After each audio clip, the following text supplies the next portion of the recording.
Have you ever had one of those moments where your brain just completely short circuits?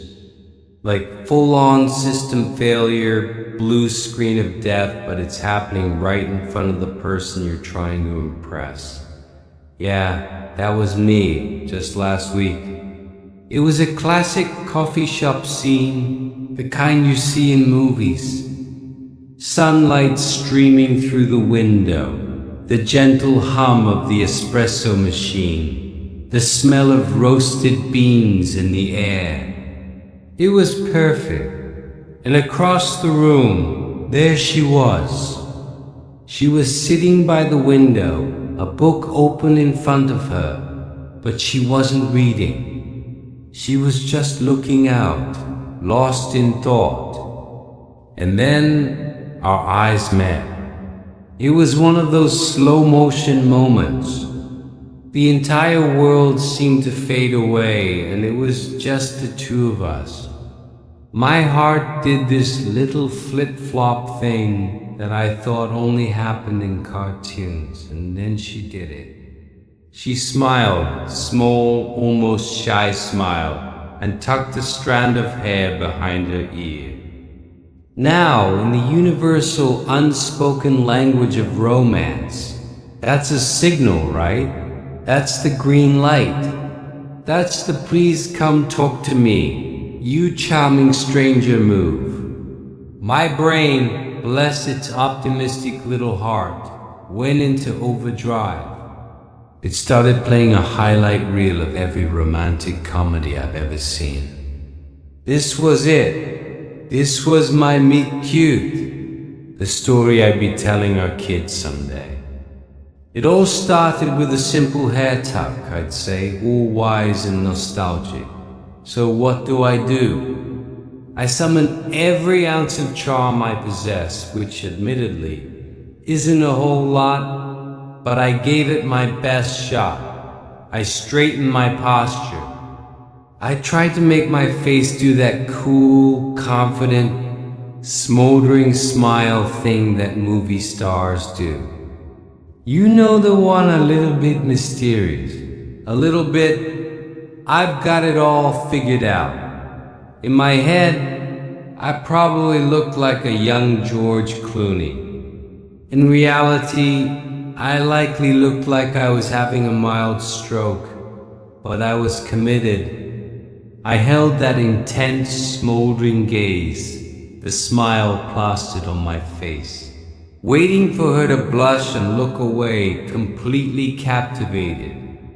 She didn't look away. In fact, her smile got a little wider, but also a bit confused. She squinted slightly, then leaned forward, and then she raised her hand and pointed. Not at my heart, not in a general come here gesture. She pointed directly at my face, and then she said the words that shattered my entire romantic fantasy into a million tiny embarrassing pieces.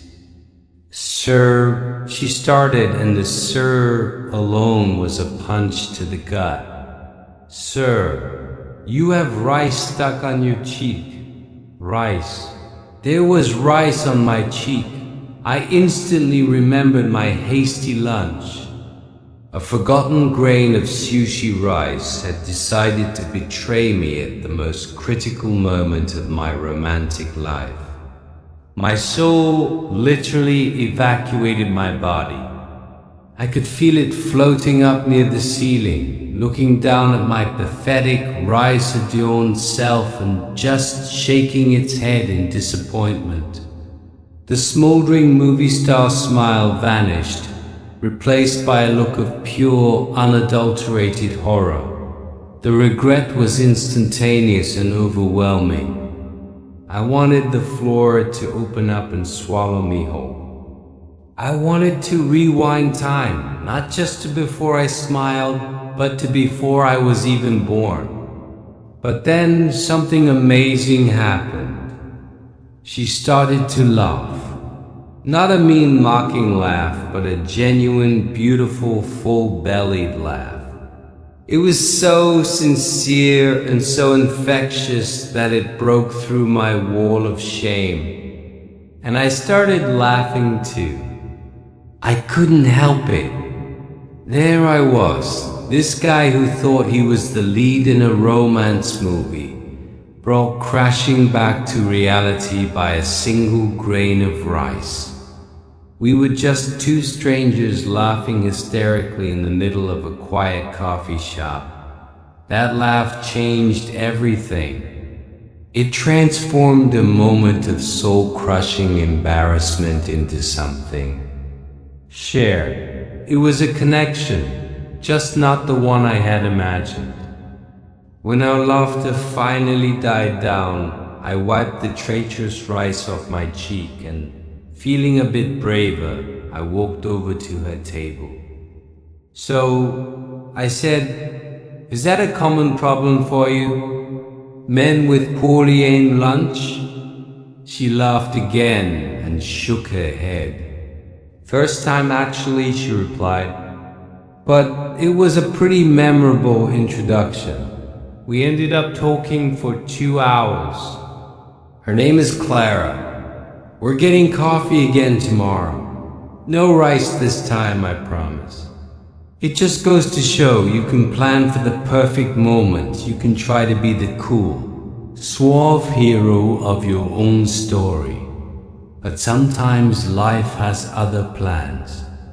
Sometimes the most genuine connections come from the most imperfect, embarrassing, and hilariously human moments.